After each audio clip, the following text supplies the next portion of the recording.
Hey guys, welcome back to the channel. Welcome back to another video. If you're joining me for the first time, my name is Ken, and in this channel we talk about how you could get ahead financially and achieve financial freedom sooner. In today's video, we're going to be talking about 4 different ways you can make money through income producing real estate investing. You heard that right. There are 4 unique ways you can make money or build your wealth through income producing real estate investing. And the best thing about it is that you can make all 4 streams of income at the same time. The 4 different ways you can make money in income producing real estate investing are cash flow returns, principal pay down returns, appreciation returns, and tax savings. In this video, I'm going to be explaining what each of these revenue streams of income are, how you can calculate it, what they mean, and why they are important. So join me as we go through the math. So in this exercise, we're going to make some assumptions, okay? We're going to assume that the cost of the home is $200,000. We're going to also assume that we put down a down payment of 5%, which is $10,000. The monthly payment, which consists of the principal, interest payment made to the bank, taxes made to the county, and home insurance is $1,000. Okay? The monthly expenses, this would include things like, water, sewer, trash pickup, electricity, maintenance fees, vacancies. We're going to assume that that is $200. And the monthly rent that is charged on this property to a tenant, $1,400. Okay? So the first revenue stream of income I talked about, cash flow, is calculated by subtracting all of your expenses from your gross rent. Okay? So the gross rent, remember, $1,400, and then all the expenses, so this is money that is being paid every month to either the bank or to, take care of all your monthly expenses. So we add those up, that comes up to $1,200. And your cash flow, which is your rent minus all your expenses, comes up to $200 per month or $24 per year. Cash flow for me is the most important revenue stream of income, okay, in real estate investing.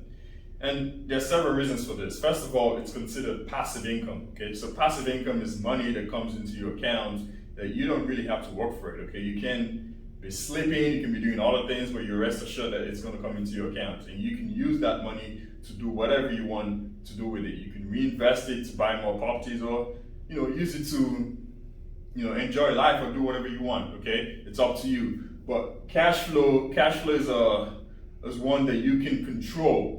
Okay, regardless of what happens in the economy, it's simple to estimate. Okay, you know what the monthly rents are in a given neighborhood. You can estimate what the payments would be to the bank, what the payments would be, for your expenses. You can calculate all those easily and come up with a very good estimate of what your cash flow would be. Okay, so cash flow is the most important source of income, especially if you plan to achieve financial freedom and one day maybe just leave off your real estate investments.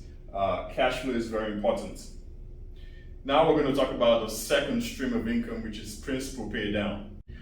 The second source of income from real estate investing is what we call principal pay down. Okay, so every month when you make that $1,000 payment to the bank, like I said, a portion of it goes towards paying things like the interest, property taxes, and homeowners insurance. But a small portion of that amount goes towards paying down the principal, okay, which is the debt load on the property.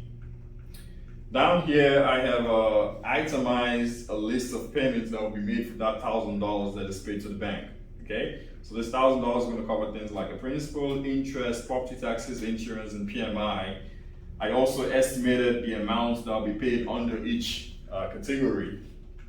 Now, these 4, the interest, property taxes, insurance, and PMI, you don't get anything back from that once that payment is made, okay? Those are expenses you make, okay? But the principal, on the other hand, this $326 that goes towards the principal reduces the amount of money you owe on the property. So in this example here, we put down a down payment of $10,000. So the amount owed will be $200,000 minus $10,000, which would be $190,000. After the first month of making this $1,000 payment, the amount owed will reduce from $190,000 to $189,674. Okay, how did I get that? Well, I subtracted the $190,000 by $326. Okay, so this $326, unlike cash flow, is not considered passive income. It's not money that you have easy access to. It's not like money that goes into your account, but it's money that reduces the amount you owe and increases your equity. So you can say that your net worth increased by $326 that month. And this $326 came out from this $1,000, which came out from this $1,400 collected from the tenant. So it wasn't your money, it was money paid to you by your tenants as rent.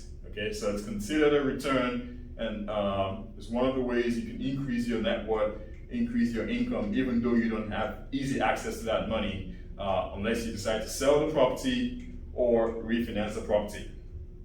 So on an annual basis, that $326 comes up to $3,912 per year.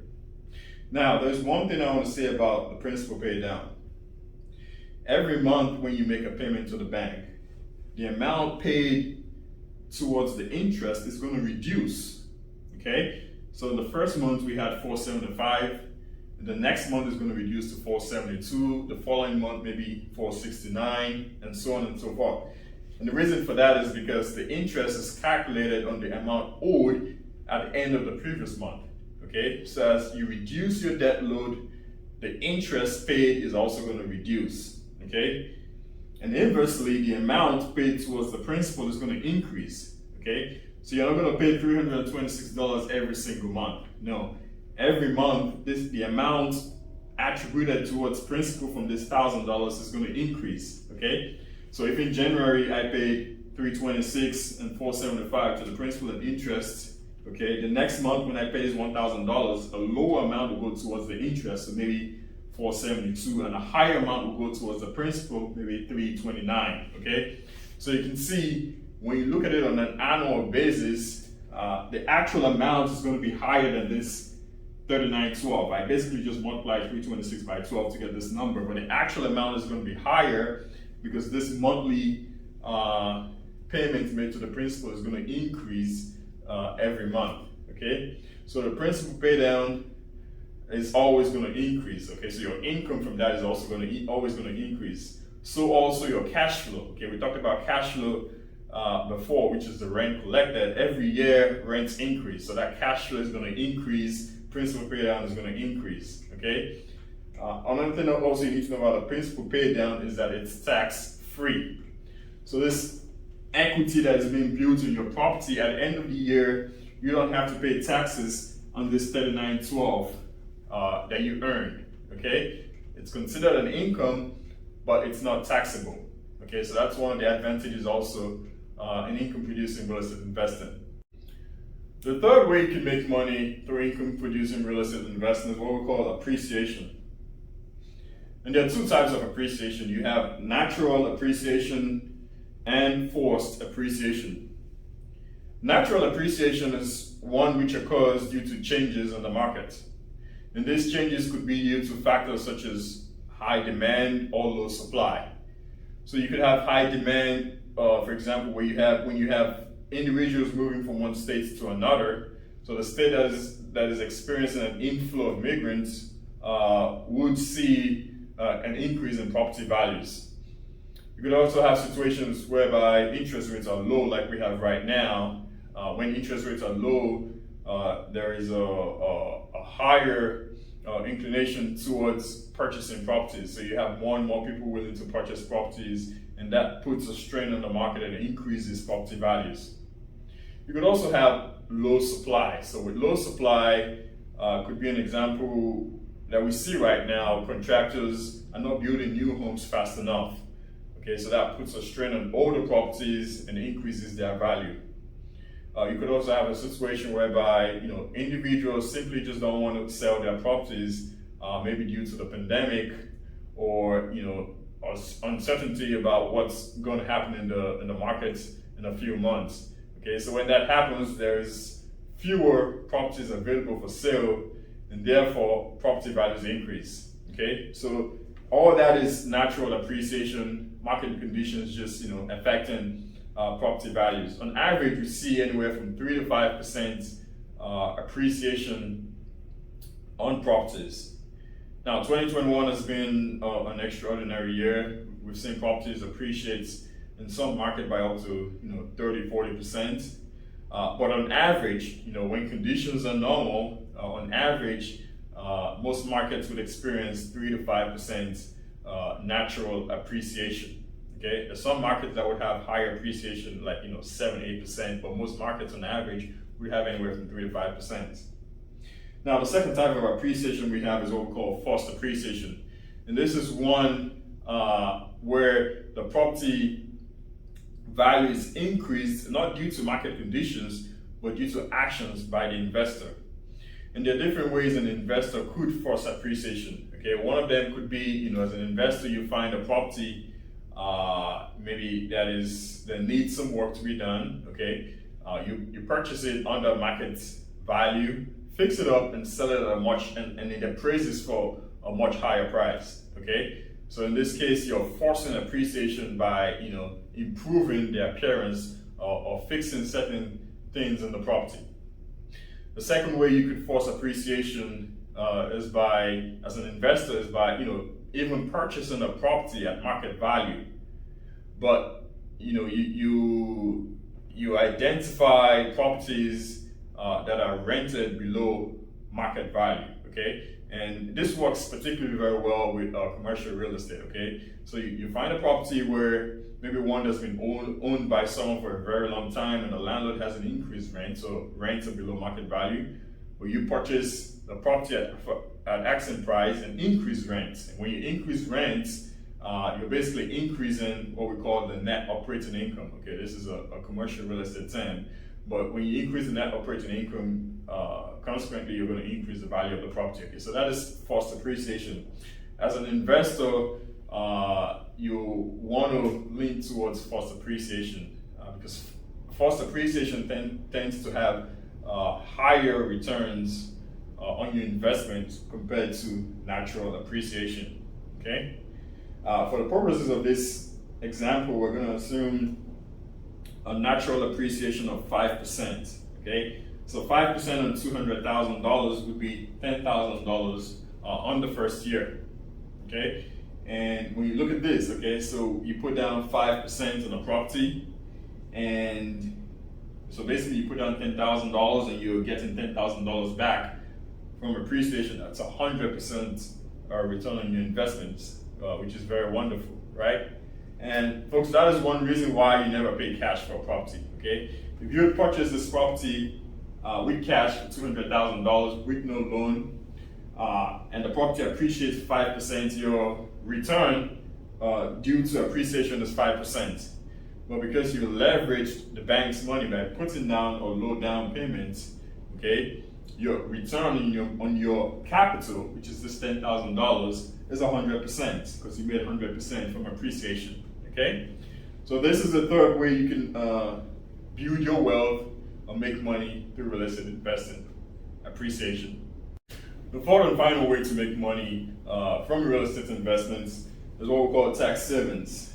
Okay, one of the greatest advantages of owning real estate is that there are several deductions you can make when filing your tax returns. Okay, the IRS allows real estate investors to deduct a number of items. Some of them include things like interest, taxes, expenses, which could include maintenance, HOA, electric, water, property management, and also depreciation.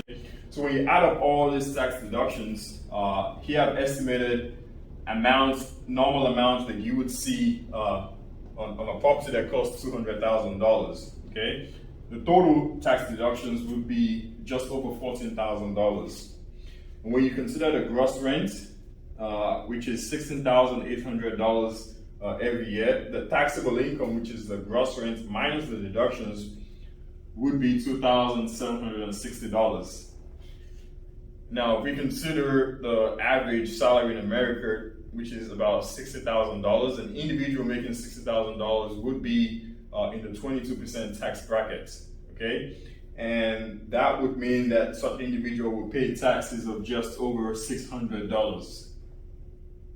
Now, think about this. The total income earned or made from this property, we calculated the cash flow to be $2,400, the principal pay down to be $39.12, and the depreciation to be $10,000. So that's a total of $16,312.